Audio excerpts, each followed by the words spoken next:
Shalom, selamat pagi saudaraku. Saudaraku, kalau kita lihat di dalam kehidupan ini, godaan terbesar dalam kehidupan kita itu sebetulnya pusatnya adalah diri kita sendiri. Tapi sering kita nggak sadar loh. Maka kita harus ingat bahwa proses pendewasaan atau proses kesempurnaan kita itu berlangsung sampai kita nanti menutup mata di bumi ini. Alias sampai kita mati di bumi ini. Dan proses pendewasaan, proses penyempurnaan atau kesempurnaan itu adalah proses untuk menjadi segambar dan serupa dengan Allah. Proses untuk kita mematikan kodrat dosa dan mengenakan kodrat ilahi. Proses mengambil bagian di dalam kekudusan Allah. Proses sempurna seperti Bapa serupa dengan Tuhan Yesus. Maka kalau sudah tahu level-levelnya itu, saudaraku, proses yang harus kita jalani, jangan berhenti. Maka harus terus berproses. Meskipun kita jatuh bangun, gagal, bangkit lagi, gagal, bangkit lagi, sampai kita sempurna di mata Allah. Tapi ingat ya saudaraku, tidak semudah itu kita sempurna. Karena setan terus berjuang tanpa kita sadari. Dia merongrong diri kita, manusia lama kita semakin diperkuat oleh bisikan setan. Yang akhirnya kita semakin jauh dari apa yang dinamakan kesempurnaan di dalam Tuhan. Tanpa disadari kita lupa bahwa mestinya yang pertama kali kita bangun itu adalah diri kita sendiri. Bagaimana aku benar-benar menjadi manusia Allah? Bagaimana aku benar-benar dipenuhi Allah? Bagaimana aku menjadi manusia yang sesuai dengan maksud Allah menciptakan diriku ini? Itu yang harus jadi tujuan kita. Jangan yang lain. Nanti kalau masih sekolah teologi, anak-anak mahasiswa gitu ya, baru semester 1, udah mimpinya mau jadi pendeta besar. Udah mimpinya mau jadi gembala. Udah mimpinya mau jadi membuka sebuah gereja. Bukan itu tujuan kita, saudaraku. Nanti kalau nggak kunjung jadi gembala, keluar dari pelayanan dan sebagainya, kecewa dengan Tuhan ini dan itu. Bukan itu, saudaraku. Karena itu seringkali menjadi kamuflase. Bagaimana memuaskan keinginan daging sebetulnya. Bagaimana kita memuaskan keinginan mata, bagaimana kita memuaskan keangkuhan hidup. Bahaya loh, maka dari itu hati-hati dengan apa yang kita lakukan. Pelayanan kita harus menjadi pelayanan yang diingini oleh Tuhan. Pelayanan yang tidak melukai hati Tuhan. Karena seringkali pelayanan yang kita lakukan di hadapan Allah, pelayanan itu apa? Segala hal yang kita lakukan di bumi ini, di dalam segala aspek hidup kita, itu pelayanan kita ke Tuhan. Baik kerja, berkeluarga, studi, pelayanan di gereja lokalmu, apapun itu, merawat orang tua, jadi ibu rumah tangga, apapun itu pelayanan kita ke Tuhan. Tetapi seringkali saudaraku, pelayanan kita itu diliputi dengan keinginan daging. Yang akhirnya melukai hati Allah. Keinginan daging itu meliputi apa aja? Kuliner, seks, dan masih banyak lagi lainnya. Seks terutama.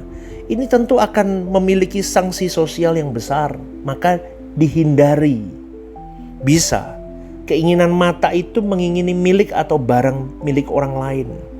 Sedangkan keangkuhan hidup ini bicara soal posisi dan harga diri. Kalau posisinya sudah didapat, di dalamnya akan memperoleh fasilitas. Baru bisa memuaskan keinginan mata. Kalau keinginan mata bisa dipuaskan, dia berkuasa. Dia bisa memuaskan keinginan daging. Itu step-stepnya begitu, saudara. Dan yang mengerikan adalah Allah itu diam. Seakan-akan dia tidak terganggu meskipun hatinya dilukai. Ketika kita tidak hidup sesuai dengan yang dia inginkan, dia terluka, tapi dia diam. Jadi pada pagi hari ini, saudaraku, pencinta renungan The Message, saya mau mengingatkan. Sekarang kita harus gumuli bahwa kita ini punya perkembangan untuk menjadi man of God, manusia Allah. yang benar-benar tidak bercacat, tidak bercela, benar-benar menjadi kudus dalam seluruh hidup kita apa enggak? Aku masih jatuh bangun pastor, oke, tapi progres ke sana enggak? Itu yang penting, saudaraku. Pastikan tiap hari kita berprogres, jatuh bangkit lagi, minta ampun, segera. Karena setiap perkataan, gerak pikiran, perasaan, dan perbuatan kita harus memang benar-benar presisi. Harus benar-benar tepat seperti yang dimau oleh Allah. Itulah kesucian.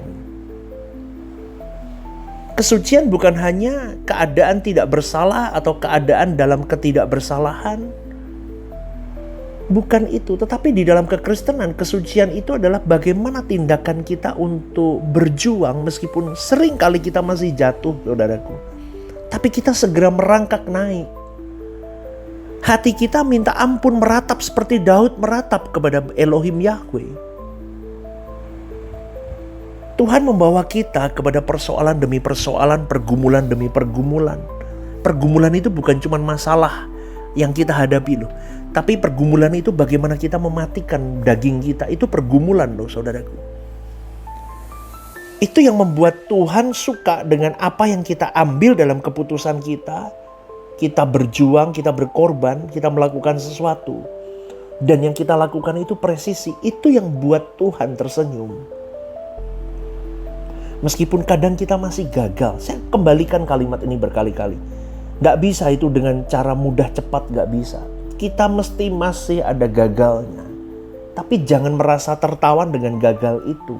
Tapi tetaplah merangkak naik, saudaraku.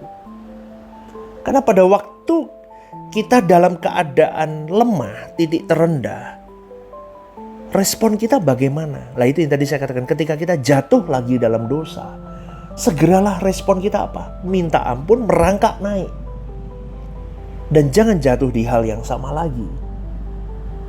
Maka respon pertama itu ada di pikiran dan perasaan kita. Kita mengeluh, marah, kecewa, diam, atau apa.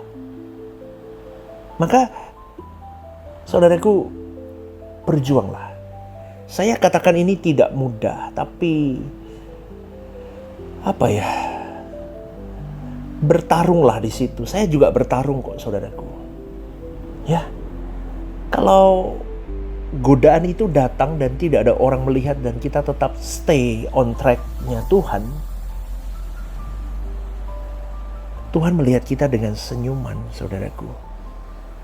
Dan kita sudah jadi pelaku firman di mata Allah. Amin. Karena kita tidak bisa mengharapkan keadaan lingkungan kita baik-baik terus. Kita yang berusaha keadaan kita baik-baik saja di mata Allah. Karena lingkungan tidak akan baik. Bumi semakin jahat. Jadi kita sekarang harus lebih kepada Tuhan. Fokus kepada Dia, semakin teosentris. Kalau dulu egosentris, sekarang lebih ke teosentris. Ketika kita berpusat kepada pendewasaan diri, berorientasi kepada tracknya Tuhan, berorientasi bagaimana mencapai kesempurnaan, berorientasi bagaimana objek pelayananku adalah jiwa-jiwa dan manusia itu diubahkan semakin cinta Tuhan, bukan aktivitas agamawi semata. Itu yang saya sebut dengan apa, saudaraku? Itulah yang kita sebut dengan teosentris. Merubah diri dari egosentris menjadi teosentris. Karena pikirannya satu, perasaan Tuhan. Pokoknya aku mau jadi anak kesukaan Tuhan. Jatuh bangkit lagi, aku mau jadi anak ke sana. Kesukaan Tuhan, kesayangan Tuhan. Aduh, aku gagal, ampuni aku. Itu standar kekristenan, saudaraku. Maka pertanyaannya, bagaimana kita bisa menyenangkan hati Allah? Tentu harus ada di dalam dinamika hidup kita. Apa yang kita ambil dalam keputusan kita, apa tindakan kita, itu harus presisi. Allah maunya apa, kita ikuti. Waktu kita diinjak-injak orang, di luar sana kita diomongin jelek-jelek sama orang, padahal kita nggak lakuin itu loh.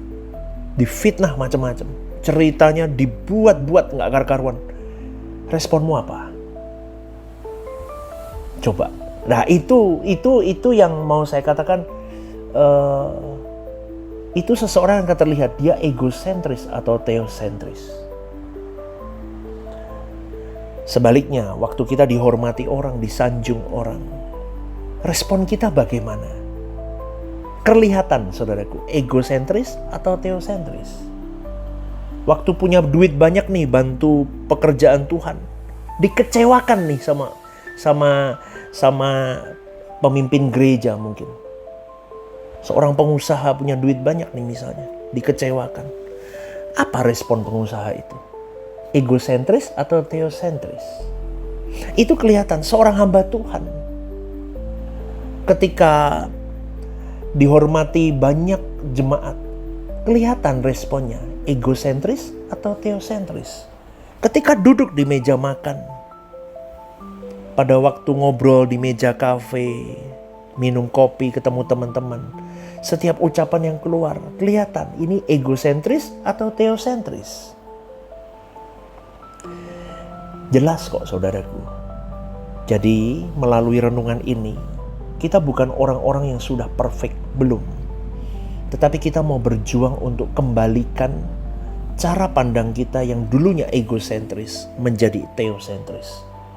Jadi sekarang yang penting kita harus membenahi perasaan kita, pikiran, perkataan kita, tindakan kita, ucapan kita agar selalu presisi.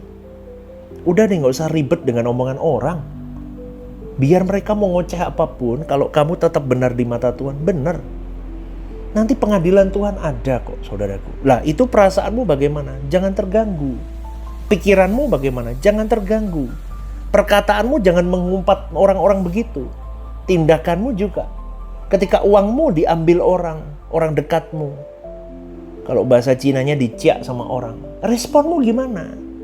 Maka Bapak Ibu, saudara-saudari yang pencinta renungan The Message, kita harus benar-benar hold hidup kita.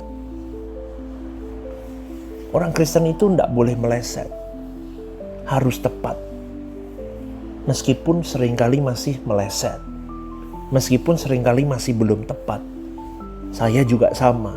Tapi kita berjuang ya, bareng-bareng. Karena Tuhan maunya Kristen itu tidak boleh meleset. Kristen itu harus tepat. Dan ini harus kita gumuli dengan serius. Dan pergumulan ini sepanjang umur hidup kita. Egosentris atau teosentris? Pilihan di tanganmu. Selamat pagi, selamat merenungkan. Tuhan memberkati.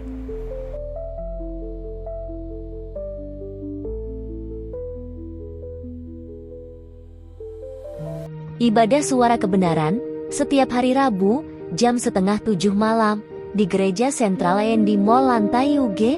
Ibadah Raya setiap hari Minggu jam 10 pagi di Gedung Gereja Sentralan Mall Lantai UG, disertai ibadah anak dan teens.